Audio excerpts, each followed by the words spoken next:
안녕하세요. 경찰을 비판하면 할수록 오히려 경찰이 더 소극적으로 변한다? 좀 이상하게 들리시죠? 오늘은 언론의 감시와 경찰의 대응, 이 둘 사이에 아주 복잡하고 흥미로운 역설에 대해 한번 깊이 파헤쳐 보겠습니다. 우리가 좋은 뜻으로 던지는 날카로운 비판이 과연 어떤 예상 밖의 결과를 낳는지 지금부터 함께 알아보시죠. 한 경찰관이 동료에게 했다는 이 말, 뉴스에 내 얼굴 나오면 어쩌지? 이 한마디가 참 많은 걸 생각하게 합니다. 이게 그냥 단순한 걱정이 아니고요. 오늘 우리가 다룰 문제의 핵심을 그대로 보여주는 말이에요.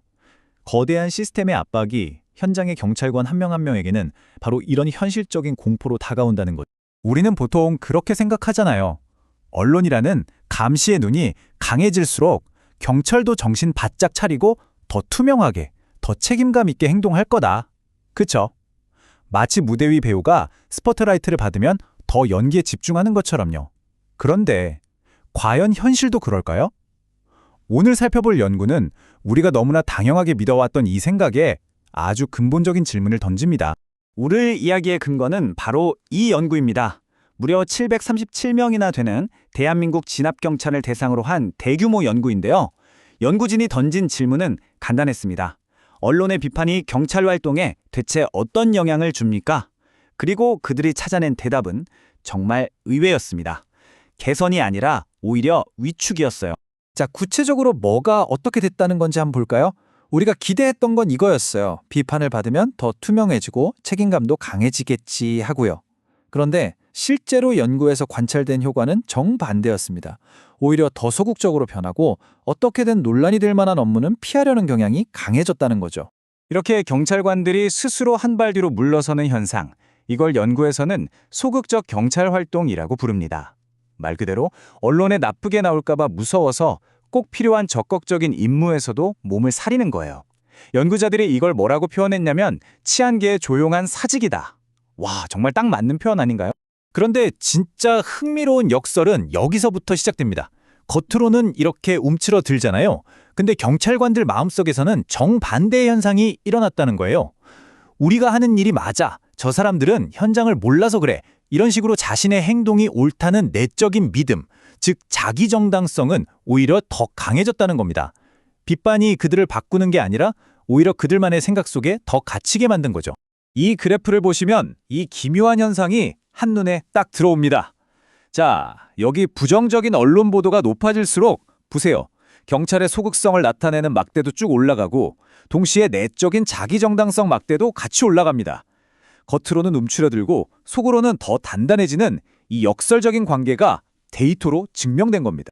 자, 그럼 이런 생각이 드실 수 있어요. 이거 우리나라만 그런 거 아니야? 아마 미국에서 있었던 퍼거슨 효과를 떠올리는 분도 계실 겁니다. 특정 사건 이후에 경찰력이 위축됐던 현상 말이죠. 맞습니다. 이 연구도 바로 그 퍼거슨 효과와 한국의 상황을 직접 비교하면서 뭐가 같고 또 뭐가 다른지를 분석합니다. 연구자들은 한국의 상황이 서구의 경우와는 뿌리부터 다르다고 말합니다. 퍼거슨 효과가 어떤 큰 사건 하나로 빵 터진, 뭐랄까 단기적인 충격에 가깝다면요. 한국의 경우는 다릅니다. 오랜 시간 동안 차곡차곡 쌓여온 언론의 비판, 또 과거 권위주의 시대의 경험, 그리고 고질적인 인력 부족 같은 문제들이 복잡하게 얽혀서 만들어진 아주 구조적이고 만성적인 현상에 가깝다는 거죠. 그러니까 이 연구가 말하려는 핵심은 바로 이겁니다. 이건 나쁜 경찰 개인의 문제도 아니고 나쁜 언론의 문제도 아니라는 거예요.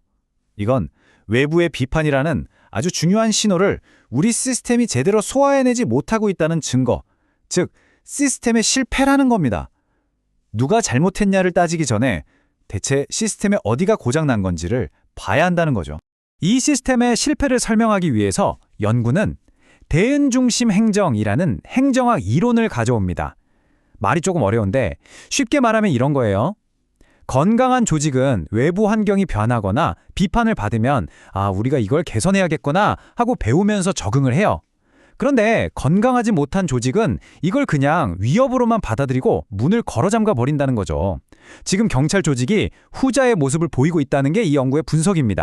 그리고 이 대응 실패가 그냥 한 번에 쾅 일어나는 게 아니라 세 단계에 걸쳐서 연쇄적으로 무너집니다. 첫 번째, 예측 붕괴. 비판을 성장의 기회가 아니라 위협으로만 딱 규정해버려요. 두 번째, 적응 붕괴. 그럼 어떻게 하냐? 방법을 바꾸는 게 아니라 그냥 하던 일 자체를 줄여버립니다. 활동을 축소하는 거죠. 마지막 반응 붕괴. 왜 그랬는지 국민들에게 설명하고 설득하는 대신 그냥 입을 닫아버립니다. 침묵하는 거죠. 완전 악순환의 고리예요. 그리고 이 최악의 3단 콤보에 기름을 붓는 게 있습니다. 바로 조직 내에 여유가 없다는 거예요. 특히 만성적인 인력 부족이 심각하죠. 뭔가 새로운 걸 시도해볼 여력도 없고 혹시 실수라도 했을 때 그걸 감당해줄 여유도 없으니까 현장의 경찰관 입장에서는 그냥 아무것도 안 하고 가만히 있는 게 제일 안전한 선택이 되어버리는 겁니다. 자, 그럼 어떻게 해야 할까요? 문제가 이렇게 복잡하게 얽혀 있는데 그냥 비판하지 맙시다. 이럴 순 없잖아요. 당연히 그건 답이 아니겠죠. 이 연구가 제시하는 해법은 훨씬 더 근본적인 곳을 향하고 있습니다. 해결책은 경찰이나 언론, 어느 한쪽만 바꿔서는 안 된다는 겁니다. 대신에 이 시스템 자체를 외부의 비판이라는 파도에 쉽게 무너지지 않는 더 튼튼하고 유연한 구조로 만들어야 한다는 거죠. 비판을 그냥 흘려보내거나 맞서 싸우는 게 아니라 오히려 그걸 동력으로 삼아서 스스로를 개선할 수 있는 그런 회복력 있는 조직을 만드는 것. 그게 궁극적인 목표입니다. 마지막으로 다시 한번 강조하고 싶은데요.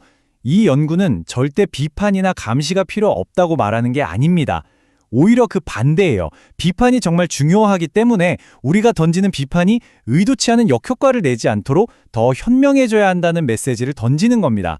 때로는 큰 망치가 아니라 섬세한 수술용 칼이 필요한 것처럼 우리의 감시 방식도 더 정교해질 필요가 있다는 거죠. 결국 이 이야기는 경찰이라는 특정 조직을 넘어서 우리 사회 전체에 아주 중요한 질문을 던집니다. 어떻게 하면 우리는 민주주의의 필수 기능인 비판적 감시를 제대로 수행하면서도 그 대상인 공공기관이 겁먹고 움츠러드는 게 아니라 더 효과적으로 일할 수 있도록 도울 수 있을까요? 이 어렵고도 중요한 균형점을 찾아 나가는 것, 그것이 바로 우리 모두에게 남겨진 숙제가 아닐까 싶습니다.